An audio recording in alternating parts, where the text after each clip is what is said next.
Assalamualaikum warahmatullahi wabarakatuh. Bagaimana kabarmu sahabat? Semoga engkau masih dalam keadaan yang baik-baik saja. Kali ini aku ingin bercerita tentang Abu Nawas yang pura-pura gila saat akan dijadikan menteri. Suatu ketika Raja Harun al-Rasyid memiliki sebuah rencana untuk merombak kabinetnya secara total. Baginda pernah mengatakan kepada Abu Nawas akan menempatkan dirinya pada salah satu kursi kementerian. Seperti yang kita ketahui, Abu Nawas sangat tidak suka jabatan. Baginya jabatan adalah musibah. Hal ini dikarenakan semasa hidup, ayahnya Abu Nawas, Syekh Maulana, adalah seorang kadi. Ketika ayahnya meninggal, Baginda Raja ingin menunjuk Abu Nawas sebagai penggantinya. Saat itu Abu Nawas tidak berani menolak, sehingga ia berlagak menjadi orang gila. Akibatnya, gagallah rencana Baginda Raja. Saat Abu Nawas sudah dianggap waras, maka Baginda mengangkat Abu Nawas menjadi semacam staf khusus, jabatan tinggi tanpa pekerjaan. Mengapa Abu Nawas menjadi anti soal jabatan? Dikarenakan pesan sang ayah ketika sakit parah selalu terngiang di hatinya. Kala itu, sang ayah memanggil Abu Nawas, "Wahai anakku, aku sudah hampir mati. Sekarang ciumlah telinga kanan dan kiriku." Abu Nawas segera menuruti permintaan terakhir ayahnya. Ia mencium telinga kanan sang ayah. Ternyata berbau harum. Sedangkan yang sebelah kiri berbau sangat bau. "Bagaimana anakku, setelah kau cium, ceritakanlah dengan sejujurnya baunya kedua telingaku." "Maaf ayah, sungguh mengherankan, telinga ayah yang sebelah kanan berbau harum sekali, tetapi yang sebelah kiri kok baunya amat busuk," ujar Abu Nawas. "Wahai anakku, tahukah apa sebabnya bisa begini?" "Tidak wahai ayahku, cobalah ceritakan kepada anakmu ini." Ayah Abu Nawas, Syekh Maulana, berkata, "Pada suatu hari, datang dua orang mengadukan masalahnya kepadaku. Yang seorang aku dengarkan keluhannya, tetapi yang seorang lagi tidak, karena aku tidak suka. Maka tidak ku dengar pengaduannya. Inilah resiko menjadi kadi. Jika engkau menjadi kadi, maka kau akan mengalami hal yang sama denganku. Tapi jika kau tidak suka menjadi kadi, maka buatlah alasan yang masuk akal agar kau tidak dipilih sebagai kadi." Itulah sebabnya Abu Nawas pura-pura menjadi tidak waras dalam menolak permintaan Baginda Raja. Menjadi kadi atau penghulu pada masa itu, kedudukannya seperti hakim yang memutuskan suatu perkara. Walaupun Abu Nawas tidak menjadi kadi, namun dia sering diajak konsultasi oleh sang raja untuk memutus suatu perkara. Bahkan, kerap kali dipaksa datang ke istana hanya sekedar untuk menjawab pertanyaan Baginda Raja yang aneh dan tidak masuk akal. Jabatan Abu Nawas saat itu semacam staf khusus. Dan kini bagaimana cara Abu Nawas menolak permintaan Baginda Raja agar dirinya tidak menjadi menteri? Membuat Abu Nawas bingung. Salah satu jalan atau menghindar bertemu dengan Baginda Raja, Abu Nawas bersembunyi di rumah. Kepada istrinya dia berpesan, "Jika ada utusan Baginda Raja datang, katakan saya sedang uzlah di gunung." Benar saja, utusan Baginda datang ke rumah. Setelah sepekan lebih Abu Nawas menghilang.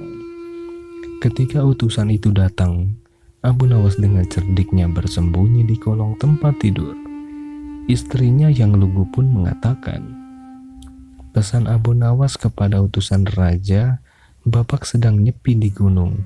Katanya gunung mana tidak tahu. Dia bilang di gunung, begitu saja.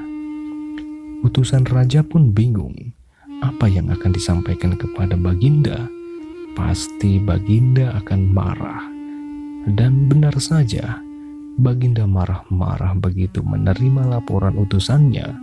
Cari di mana Abu Nawas, harus ketemu dengan cara apapun, titah sang raja. Sementara itu, Abu Nawas langsung berangkat ke hutan. Begitu utusan raja balik ke istana, dia berpesan kepada istrinya, jika utusan itu datang lagi, bilang saja saya di hutan sana. Utusan bersama dengan beberapa pengawal raja datang ke rumah. Istrinya pun menunjukkan di mana suaminya berada. Abu Nawas sedang duduk di mulut sebuah gua di hutan, sambil berbicara sendiri. Ketika utusan dan pengawal datang, "Wahai Abu Nawas, Baginda mencari dirimu. Cepatlah," kata utusan Baginda. "Sebentar Tuan, saya sedang berbicara dengan burung itu," ujar Abu Nawas sembari menunjuk seekor burung yang bertengger di dahan pohon. "Ah, rupanya kau sudah gila." Abu Nawas menunjukkan wajah serius. "Saya sedang berbicara dengan burung. Diamlah. Ini menyangkut masa depan Baginda," ujar Abu Nawas meyakinkan utusan Baginda itu. Mereka pun terheran-heran. Mau tidak mau, mereka pun sabar menanti, sembari menyaksikan tingkah Abu Nawas yang aneh itu. Tidak lama kemudian Abu Nawas berdiri. Dia bersiap menaiki keledainya. Para utusan dan pengawal Baginda mengawalnya sampai istana. Begitu sampai istana, Abu Nawas duduk di tempat biasa, sedangkan utusan menemui Baginda di ruangan lain. Sang utusan bercerita bahwa Abu Nawas setengah gila. Hamba lihat Abu Nawas berbicara dengan burung di hutan. Utusan itu bercerita kepada Baginda Raja, dan Baginda pun penasaran. "Wahai Abu Nawas, kemana saja kamu selama ini?" tanya Baginda begitu melihat Abu Nawas berada di depannya.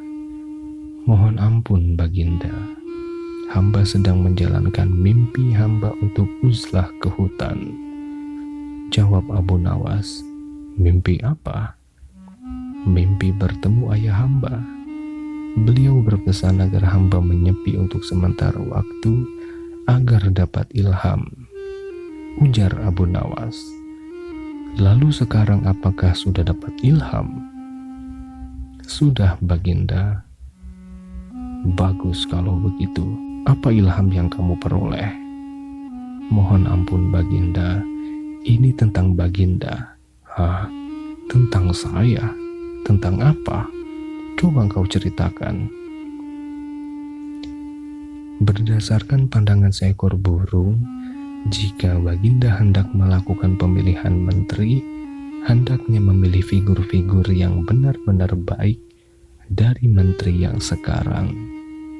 "Ya, itu sudah pasti. Memangnya kamu bisa berbicara dengan burung?" "Begitulah Baginda," jawab Abu Nawas dengan mantap. Berdasarkan cerita burung, Baginda hendaknya jangan mengangkat menteri yang ciri-cirinya seperti saya. "Ah, burung kok dipercaya? Jadi kamu menolak menjadi menteri?" "Bukan begitu Baginda. Ini berdasarkan cerita burung tadi. Jika Baginda ingin negeri ini menjadi makmur, sejahtera, dan damai, Baginda, burung itu adalah burung yang dikirim dari langit." Dengan gaya yang serius, Baginda perlahan-lahan mulai percaya omongan Abu Nawas. Apalagi begitu melihat wajah Abu Nawas yang sangat serius. Dalam batin Baginda Raja mencoba menerka-nerka.